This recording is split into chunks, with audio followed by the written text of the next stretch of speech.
Okay, so here's a good question that's specific to the job or the job that you're applying for. So you really want to know the job and the ins and outs of what they're looking for.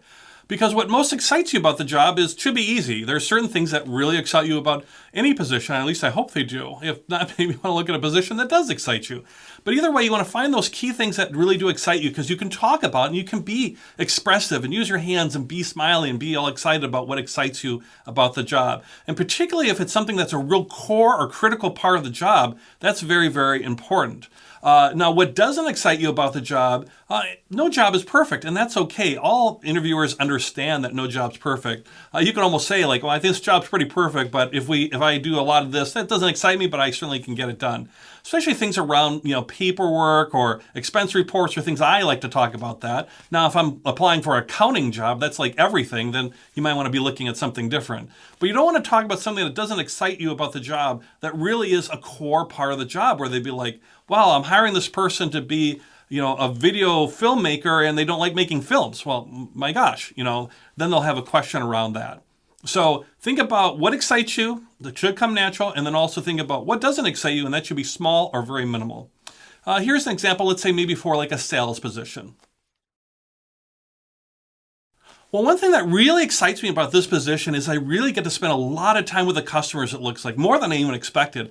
And that's why I love sales and I love, working with customers because I love working with customers. I really like helping customers to solve their issues, meet their needs, and sell lots of product and certainly make my numbers. I'm kind of a competitive guy, I guess, that way.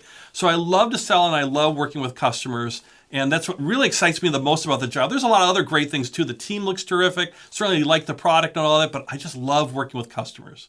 In terms of what doesn't excite me about the job, not much. It looks like a great job. It looks like I'd be a great fit for the job, actually, too. I guess if anything, I know in my previous sales positions, I always get my paperwork done. I get it done on time, but I'll be honest with you, I don't love doing paperwork, but I always make sure I get it done on time because I know it's very important to get my reports done on time for management to make decisions. It's important to get my orders in on time. I always do that, and certainly my expense reports because accounting or finance is looking for that. So I always meet that, but it's not something I guess I love to do as a paperwork, especially when I could be spending more time with customers. Okay, so you probably saw there in that example how I was pretty excited about working with customers. Boy, and what is sales? Working with customers. If you're, let's say, in programming, you might be saying, I love to program. Oh my gosh, I could program all day. I program for fun. That kind of stuff is how you want to approach it. And be enthusiastic about it, and you should know that, cold. Now, when I talked about things that least excite me about the job, paperwork, very common thing for sales, but for anybody. It's like, yeah, but I didn't say I don't get it done. I say I always get it done, but I don't love it. Like I love working with customers. I even threw in that fun little part about, because I really like looking at working with customers at the end, just to reinforce that. So it's kind of like, I love this. This small thing is not so great, but I do it and I do it on time. And I follow up one more time with that, but this is what I really love. And all the while I'm saying, boy, and I think this job would be a great fit for me. And I know I could contribute and help the organization. Because that's what it's all about. How can you help the organization?